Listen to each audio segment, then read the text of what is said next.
Olá, oitavo ano, good morning! Como vocês estão nessa manhã de terça-feira?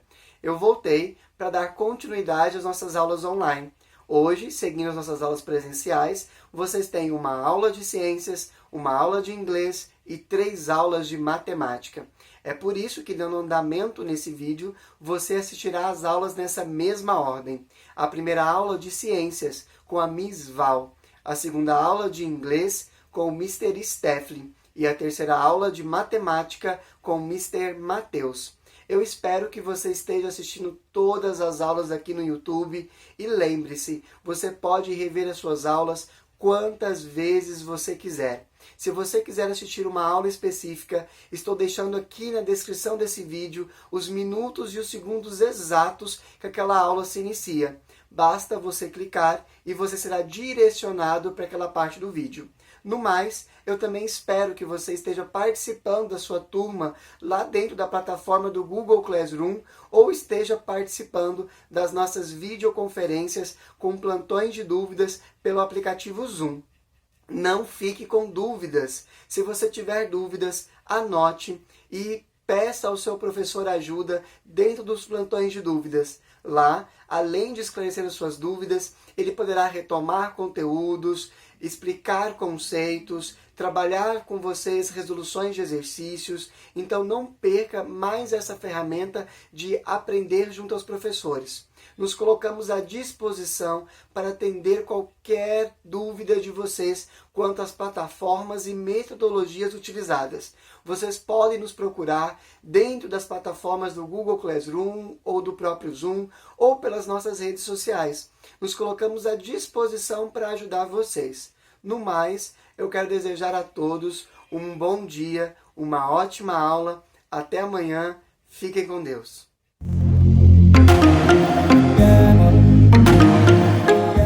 Meninos, como falado, né, ontem na nossa live, eu dividi esse capítulo em mais partes, por ele ser mais complicadinho, né? E aí eu dividi nessa parte de imunização, que eu falei para vocês, né? Nós falamos na live sobre a importância das defesas, né? Os tipos de imunidade, os agentes invasores.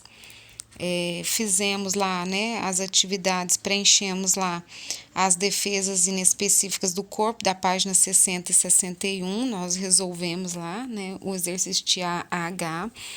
E aí, na aula de hoje, eu vou falar sobre os tipos de imunização, né? O que é essa imunização, né? É a capacidade de se criar resistência contra antígenos. Eu falei para vocês que antígeno é qualquer corpo estranho, né, que entre em nosso corpo. Essa imunização, quem vai produzir são os anticorpos, e ela pode ser classificada como ativa ou passiva, né? O livro de vocês também traz essas denominações de ativa ou passiva. Então, nós temos aí 2 tipos de imunização, a ativa e a passiva. A imunidade, gente, ela pode ser adquirida ou ela pode ser naturalmente adquirida ou artificialmente adquirida. A naturalmente adquirida, ela pode ser classificada como ativa e passiva e a artificialmente também. Na ativa, né, como que ocorre, né? Quando o organismo produz anticorpos. Naturalmente, né, é quando nós ficamos doentes. Já artificialmente, né, é quando nós tomamos as vacinas. Então, essa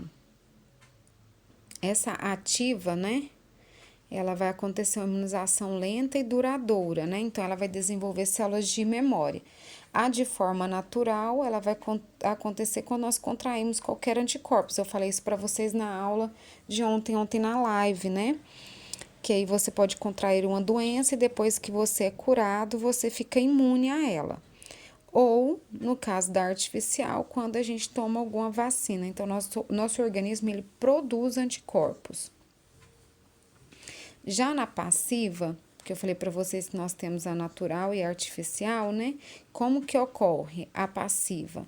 Ela ocorre quando nós recebemos esses anticorpos.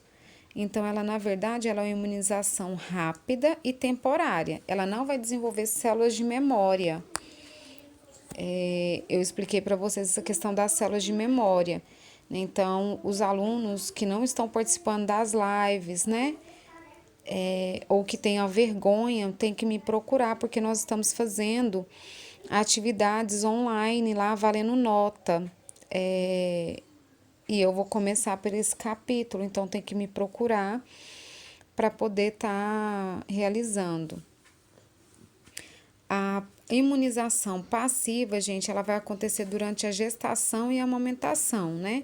Então, a mãe, ela vai passar anticorpos para o bebê, tanto durante a gestação quanto a amamentação. E de forma artificial, é quando a gente recebe um soro específico, né? E esse soro, ele tem, né, a resposta contra um determinado antígeno, certo? Então, naturalmente, é quando a mãe passa para o bebê, quando ela está gestante ou na amamentação, e de forma artificial é através do soro. Imunidade inata ou natural, né? Que é a mesma coisa da imunidade naturalmente adquirida. É o nome dado, gente, ao conjunto de imunidade que nasce com o indivíduo, tá?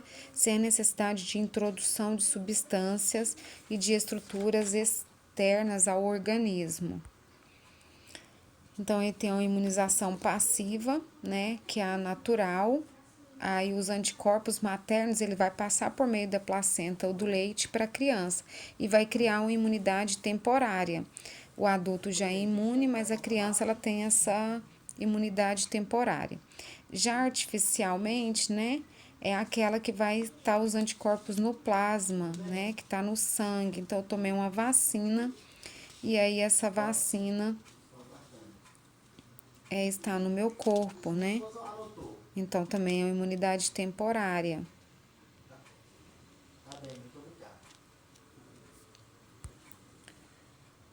Outro tipo de imunização ativa, né? É quando a criança ela tem um contágio por um agente infeccioso, e aí essa imunidade, quando ele fica adulto, né, ele tem uma imunidade duradoura. Já outro tipo de imunização, né, é por um agente infeccioso morto ou atenuado, que é o caso das vacinas, né, que ela estimula a produção de anticorpos e aí ela se torna uma imunidade duradoura. Então, ela pode ser dessa forma também, tá? As características da imunidade, né? Qual que é a diferença, né? As características da inata ou da adquirida, né? A inata, ela está presente quando ao nascer. Já a adquirida, ela é uma resposta específica a um determinado agente, tá? A inata, ela não vai mudar com a intensidade da exposição, já a adquirida, ela vai mudar de acordo com a exposição. Então, ao ser exposto a um agente infeccioso, ela vai mudar. Ou ela é adquirida, né? No caso da adquirida, ela adquire de acordo com a exposição. Já na inata, eu não tenho uma resposta específica, e na adquirida, eu vou ter uma resposta do meu organismo, das minhas células de defesa, já bem intensa, tá? De acordo com a exposição. A vacinação, meninos, ela é uma imunidade ativa adquirida artificialmente, tá? A vacina, ela vai ser uma substância preparada a partir de antígenos, de micro-organismos ou até mesmo do vírus. Lembrando que o vírus, ele é atenuado. Ou então de toxinas produzidas por bactérias, né, infecciosas que causam determinada infecção e que vai auxiliar na prevenção. Então, ela vai ativar as minhas células de defesa a desenvolver uma imunidade contra aquela doença. Após a vacinação, né, vai acontecer a produção dos anticorpos, que vai ser específico para um determinado vírus. E aí, eu tenho uma imunidade ativa. né? Algumas vacinas, né, elas vão fornecer imunidade para toda a vida e só vai precisar de reforço. No livro de vocês, na página 64, ele tem uma lista de vacinas que a criança, né, que toma e que ela vai evitar determinadas doenças. Então, ao nascer até 1 ano, a criança tem vacinas quase todos os meses. E depois ela passa a ser mais, né, só reforço em algumas épocas, né? E depois de uma certa idade nós também temos. Então, quem aí tá entre 11 e 19 anos, né, tem que verificar a vacina contra a hepatite B, se tá em dias, a DT, que é contra difteria e tétano, a da febre amarela, que a de vocês já tem que tomar, então tem que, se não tiver em dias, tem que colocar, porque você tomou ela só aos 9 meses de idade, então precisa. E a tríplice viral, que é sarampo, cachumbo, rubéola. Então, no próximo dia 9 de maio, se eu não me engano, sábado, nós temos a campanha de vacinação. Então, quem está com cartãozinho de vacina faltando, né, sarampo, né, febre amarela, vai até o posto mais perto e toma. E quem tiver mais de 60 anos ou tiver no grupo de risco, que tiver alguma, por exemplo, diabetes ou, esqueci agora, asma, também já toma da influenza ou da gripe, certo? Então tem que verificar direitinho, porque nós temos que manter a nossa vacinação em dias, porque nós não temos só o coronavírus, não tem ainda vacina para ele, porém tem para outras doenças que elas não deixam de circular, tá? Então tem que estar verificadinho. Então a vacina, ela é uma solução que contém os agentes patogênicos, né? Mortos ou atenuados que não se reproduzem. Elas vão ativar nossas células de memória os linfócitos lá, né, que a gente estudou. Então, ela tem uma resposta imunitária primária. Como age a vacina, né? Ela age na produção de anticorpos que vão proteger o nosso corpo contra infecções, tá? Tem pessoas que têm alergias, né? O que é essas alergias? Essas alergias, gente, é uma resposta imunitária exagerada de determinado antígeno do meio. Então, ela é resultado de uma hipersensibilidade. Na nossa live também, Vitor, Daniel, né, perguntou sobre a questão da alergia, né? Eu falei para vocês, eu expliquei direitinho o que é, né? Então, aí nós temos também uma resposta imunitária instantânea ali. Muitas vezes, meninos, a alergia ela causa um edema ou um eczema, né, que são erupções na pele, causa dor, alguns casos, e alguns casos também causa contração dos bronquíolos, que aí a pessoa tosse ou espirra, né? Lembra que eu falei sobre isso? O Vitor até relatou a questão da tia que tinha alergia a pelos de animais, né? Tem pessoas que têm a produtos de limpeza, só sentir o cheiro começa a tossir, né? Ou a espirrar. Então, é uma resposta, né, primária da nossa primeira linha de defesa que a gente viu na nossa aula. Aí tá falando sobre a imunodeficiência, porque o livro de vocês traz a AIDS, né? A AIDS é a imunidade, né? O que é a AIDS? É a síndrome da imunodeficiência adquirida, que ela é causada pelo vírus HIV. Eu não vou entrar em tantos detalhes, porque eu tô preparando uma aulazinha para vocês, para falar justamente desse vírus, que ele infecta os linfócitos T, né? Eles acabam destruindo os linfócitos T. E aí, a AIDS, ela causa uma redução da capacidade imunitária de combater os agentes patogênicos. Tanto a resposta imunitária inata quanto a adquirida, tá? A inata, ela passa a ter a ausência dos linfócitos B e T, então eles sobrevivem em condições, né, completamente esterilizadas. E a adquirida, ele vai destruir os linfócitos TH e os macrófagos, e então ele enfraquece o sistema imunitário. Essa doença é uma das que deixa mais suscetíveis às infecções diversas. porque afeta diretamente o nosso organismo. Então, eu vou preparar uma aulazinha para a gente falar sobre a questão do HIV, tá bom? E aí, eu fiquei de explicar para vocês, né, sobre IgG e IgM, que é imunoglobulinas G e imunoglobulinas M. Então, as imunoglobulinas G e M, gente, também são conhecidas como IgG e IgM. Elas são anticorpos que o organismo produz quando entra em contato com algum tipo de micro-organismo invasor. Esses anticorpos, eles são produzidos com o objetivo de promover a eliminação da bactéria, do vírus, do parasita ou do fungos, tá? Além das toxinas produzidas por esse micro-organismo quando eles invadem o corpo. Foi o que eu falei para vocês que tá falando sobre os exames lá da Covid, que fala sobre, quando mostra lá o exame, ele mostra lá IgG e IgM. Como é que eu vou saber? Né? São importantes, né, para avaliar a resposta imunitária do nosso organismo em relação a determinada infecção. Então, é feita a dosagem de IgG e IgM para poder diagnosticar algumas doenças. Então, se vocês prestarem atenção, eu tenho aí a imunoglobulina. Aí eu tenho, né, o antígeno, mostrando ele como que ele fica ligado aí nas células de defesa. O que é o IgM, né? É o primeiro anticorpo a ser produzido quando há uma infecção, sendo considerado um marcador de fase aguda da infecção. Essa imunoglobulina, gente, ela é responsável por ativar o sistema de complemento, que é o sistema formado por proteínas, então sinalizando que há uma infecção e favorecendo a eliminação do agente invasor. É aquela que vai ser ativada quando a gente tem a nossa segunda linha de defesa, certo? Porque ela vai ativar os nossos glóbulos brancos, os nossos leucócitos, a produzirem lá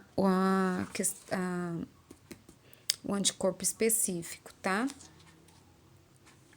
Então, por exemplo, quando eu faço lá que dá o IgM, significa que eu estou com a doença. E o IgG, ele é produzido mais tardiamente, né? Mais ainda na fase aguda da infecção ou após isso, né? Então, ele é produzido com um micro-organismo invasor, sendo considerado mais específico, né? Além de permanecer circulante no sangue. Então, ele protege a pessoa contra as possíveis infecções futuras.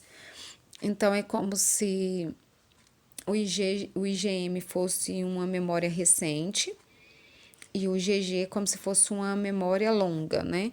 Por um período. Quando a gente está gestante, a gente faz exames e ele pede para algumas doenças para ver se a gente já teve, né, contato com determinado vírus ou bactéria e se já como é que fala? Tem uma resposta, né? Se a gente já tem um IgG. Quando a gente tá com a reação alérgica também, eles fazem, tá? O IgG ou IgM, para ver se você tem um aumento em alguma dessas células para poder verificar se tem reação alérgica. Então, a ácaro, por exemplo, ou, por exemplo, eu tenho alergia à proteína do leite. Aí eu vou fazer um exame e se eu já tive, o meu IgG vai constar. Ou se eu estou no período de reação, é o IgM. Olha aí, eu coloquei para vocês. Quando eu tenho IgM negativo, a pessoa nunca entrou em contato com o micro-organismo, tá? IgM positivo, a pessoa ela está ou esteve há poucos dias com a infecção. Então, o IgG negativo, tá? Significa que a pessoa, né? Ela entrou.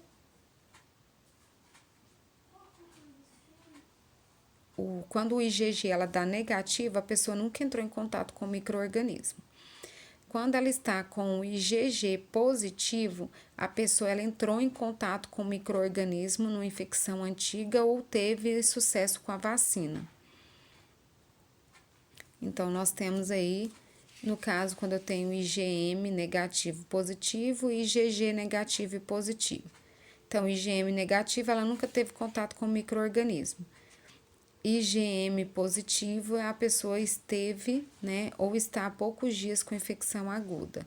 O IgG negativo, ela nunca teve ou entrou em contato. O IgG positivo, ela entrou em contato com micro-organismo ou teve sucesso com a vacina.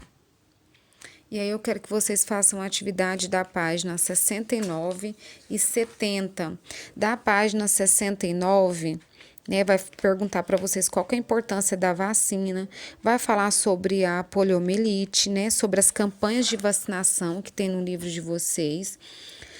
Na página 70, né, vocês vão trabalhar com as primeira, segunda e terceira linha de defesa, que eu já expliquei para vocês, né?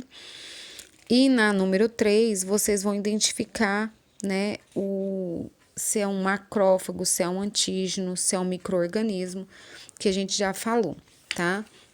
Façam as tarefas, eu só vou corrigi-las na semana que vem, porque na próxima segunda nós teremos uma atividade avaliativa lá na live, né? Farei algumas perguntas, tá bom? Um lembrete também. Eu coloquei no Classroom e também vou falar para vocês que não me mandou a foto da célula comestível. Tem até na próxima segunda para mandar e ela vale nota para fechar o primeiro bimestre, certo? Vou colocar lá, se não me enviarem, vai ficar sem essa avaliação, tá bom? Beijo para vocês, até a próxima aula.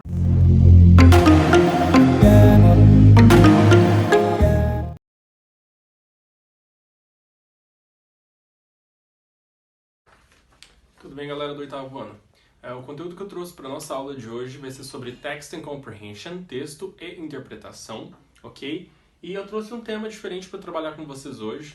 Esse texto ele vai estar em inglês aqui, agora eu vou ler junto com vocês. Vocês vão ter acesso no Google Classroom, então vocês façam o download da atividade ou abram a atividade aí online. O texto vai estar tanto em português quanto em inglês, e aí vão ter as seguintes perguntas que também vão estar arquivadas lá na atividade, certo? Junto, né, com o texto, e vocês vão poder tanto copiar o texto quanto as perguntas no caderno, ou se vocês preferirem, vocês podem fazer de forma impressa, tirar foto e postar lá na atividade, no tópico da atividade, como vocês sempre fazem, beleza? Então vamos lá. O texto de hoje vai trabalhar um pouquinho sobre battery. Battery é bateria, assim como a palavra já se parece com português, né? E aí eu tenho algumas perguntas para vocês relacionadas a isso. Porque a bateria a gente vê um monte hoje em dia, seja ela pilha, seja ela bateria de algum equipamento eletrônico, celular, computador e por aí vai. Então a pergunta é, is it recyclable? A bateria que a gente tem no celular, por exemplo, ou a bateria de algum brinquedo, um carrinho de controle remoto, ela é recyclable, é reciclável? O que você acha? Faz uma pesquisa aí, o que você consegue encontrar, o que você conseguiu encontrar a partir disso, ok? E se for reciclável, como é que ela é reciclada? O que as pessoas fazem com ela? O que ela se transforma? Ok? Então fica aí esse questionamento no ar. E depois nós temos, does it bring damage to the environment? Vamos pensar num ponto que a bateria, o que vocês acham? Ela traz algum dano, ela causa alguma danificação no meio ambiente? Por exemplo, se eu descartar, a bateria do meu celular de forma irregular, se eu somente jogar no lixo da cozinha, no lixo do banheiro, por exemplo, isso vai causar algum dano ao meio ambiente? Isso vai danificar o meio ambiente de alguma forma? Vai passar algum elemento químico ali para o lixo? Isso vai passar para a pessoa que vai carregar o lixo, entre outros aspectos? Para o solo, onde ele for ficar? Então, qual que é a maneira correta de descartar esse tipo de produto, digamos assim? Então, fica aí esse questionamento para vocês. O texto vai tratar justamente sobre isso, sobre bateria e sobre elemento químico que compõe ela. Então, vamos lá. Atenção aí no texto. O próprio texto diz assim, Attention! The product you have purchased is powered by a nickel-cadmium battery which is recyclable. At the end of its useful life, under various state and local laws, it is illegal to dispose of this battery into your municipal waste stream. Please call H00H battery for information on how to recycle this battery. Adapted from operating instructions of Panasonic Cordless Answering System. Ok, então esse é o texto que nós temos. Lá vai ter a tradução, porém as perguntas vão estar em inglês. Então dá uma analisada no texto, dá uma analisada nesses questionamentos e a partir do texto vocês conseguem responder uma das perguntas aqui, ok? E a outra a gente já sabe basicamente que sim, as baterias causam um certo dano, é por isso que a gente escuta tanto que não pode se descartar esse tipo de material em qualquer lixo, no lixo regular, no nosso lixo do dia a dia. Beleza? Então, essa é a nossa proposta de atividade para hoje. Até a próxima aula, galera.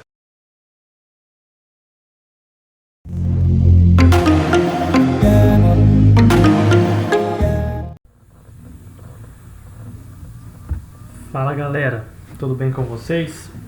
Nessa aula de hoje a gente vai continuar nossa saga dos monômios, né?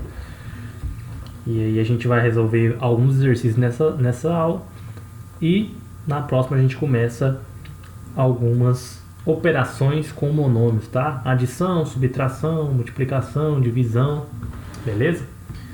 Então tá, na última aula a gente viu o que é monômio, a gente até resolveu uns exercícios bem simples, né? E agora na aula de hoje a gente vai resolver mais uns 3 exercícios e aí a gente vai começar na página 33, tá? 33, número 1, beleza? Então bora, ó.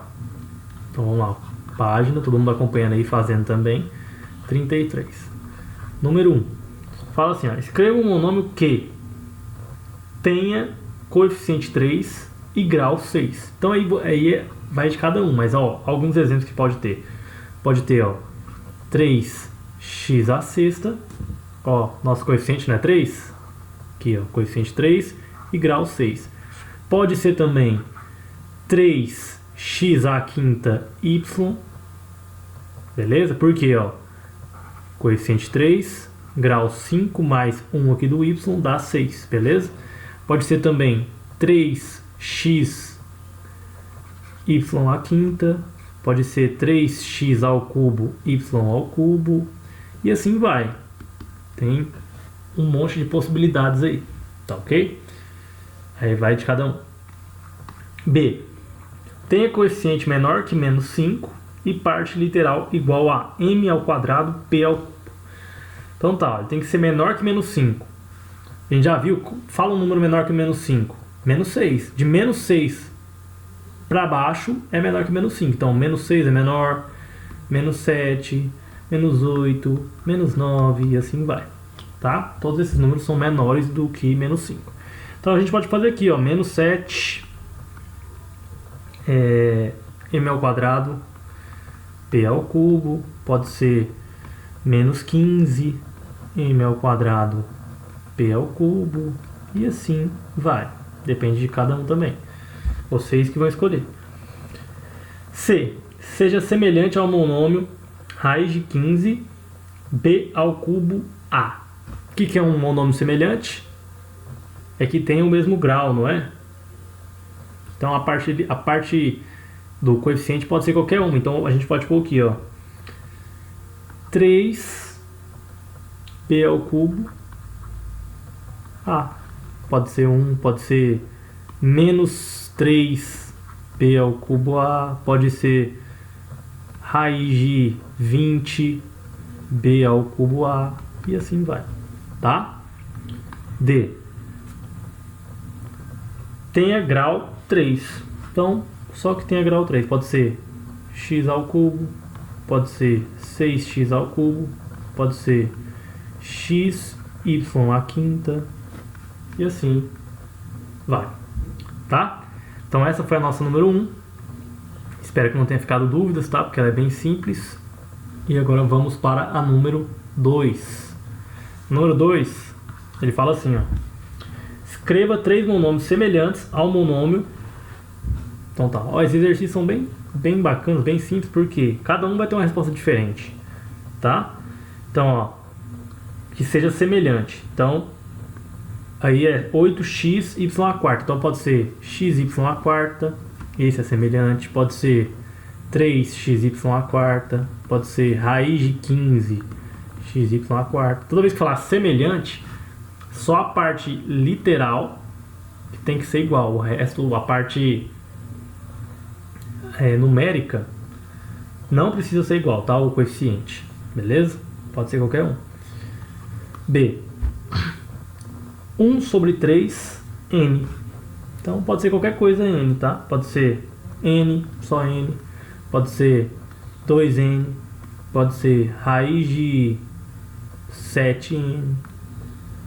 Pode ser 1 sobre 4n. E assim vai. Beleza? C. Raiz de 3a à sétima b ao cubo c ao quadrado. Tá? Então pode ser qualquer coisa também. Pode ser só a à sétima b ao cubo c ao quadrado. Pode ser 3a à sétima b ao cubo c ao quadrado. Pode ser 1 sobre 7 a à sétima b ao cubo c ao quadrado. E assim vai. Tá? Alguma dúvida? Não, né?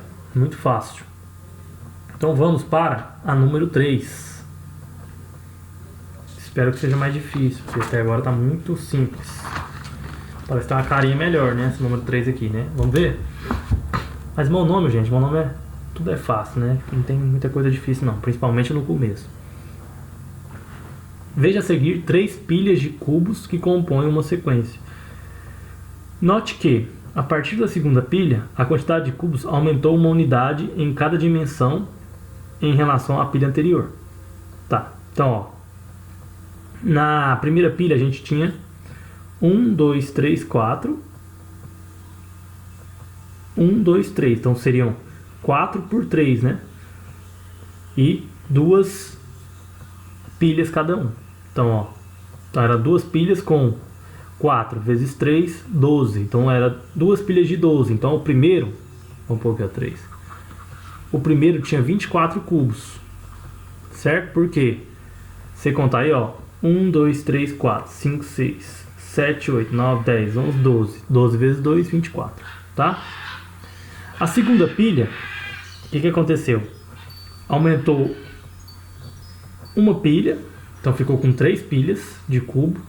E aumentou um cubo em cada um. Aumentou um cubo de largura e um cubo de comprimento. Então ficou ó, 1, 2, 3, 4, 5 vezes 1, 2, 3, 4. Então 5 vezes 4, 20.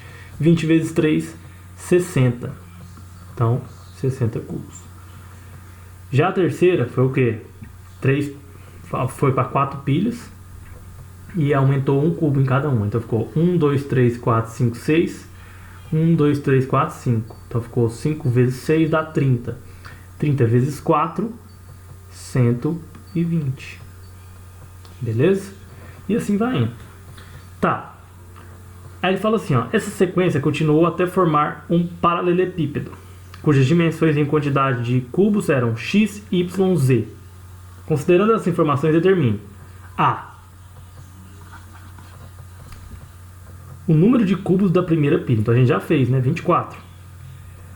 Que é só pegar 3 vezes 4 vezes 2. Por quê? 3. Porque são 3, como se fosse 3. A gente tem assim, não tem? Ó. Tentar desenhar aqui, gente. O desenho é meio. Nessa mesa aqui é meio foda. Ó.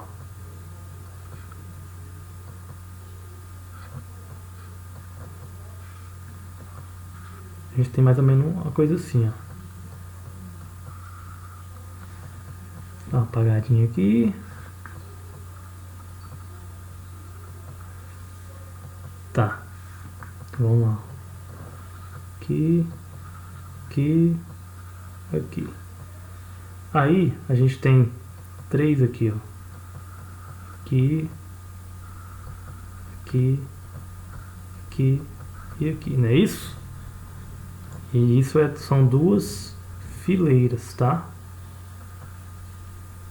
Podia já ter desenhado as duas logo, né? Meu Deus. Tá, gente, foi o que deu pra fazer. Mas, ó, então a gente vai contar aqui, ó, 3. Por que 3, Matheus? A gente conta aqui, ó. 1, 2, 3, correto? 3, 4. Por que 4, Matheus? 1, 2, 3, 4. Então, 3 vezes 4 dá 12. Então, nisso aqui, ó, só no primeiro aqui, ó, eu tenho 12. Como são dois, tá um em cima do outro, então vezes 2. Isso deu 24, tá? B. O número de pilhas do segundo, então a gente faz a mesma coisa, ó, só a gente contar, vai ficar assim, 4 vezes 5 vezes 3, que dá 60. C. Um monômio que represente o número de cubos da última pilha. Então ele falou pra gente que a última pilha ela tinha o quê? X, Y e Z, não era? Então é só a gente pegar X vezes Y vezes Z. A gente não tá fazendo isso aqui, ó, 4 vezes 5 vezes 3. X vezes Y vezes Z. E D, e última, fala assim, ó, o grau do monômio determinado no item C. Então o grau desse monômio aqui, qual que é, gente? É 1? É 2? É 3? É o quê? Ó, não tem 1 em cada? Então é 3. Grau 3. Então vocês colocam aí, ó, terceiro grau. Tá? Então, bem simples, gente. Vocês podem ver aí. Então, na próxima aula a gente vai entrar na parte de adição e subtração de monômios, tá? Vai ficar bem tranquilo. Ainda continua bem tranquilo, tá? Então é isso. Espero que tenham gostado. Até a próxima aula. E vejo vocês na próxima aula. Valeu, gente. Obrigado. Falou.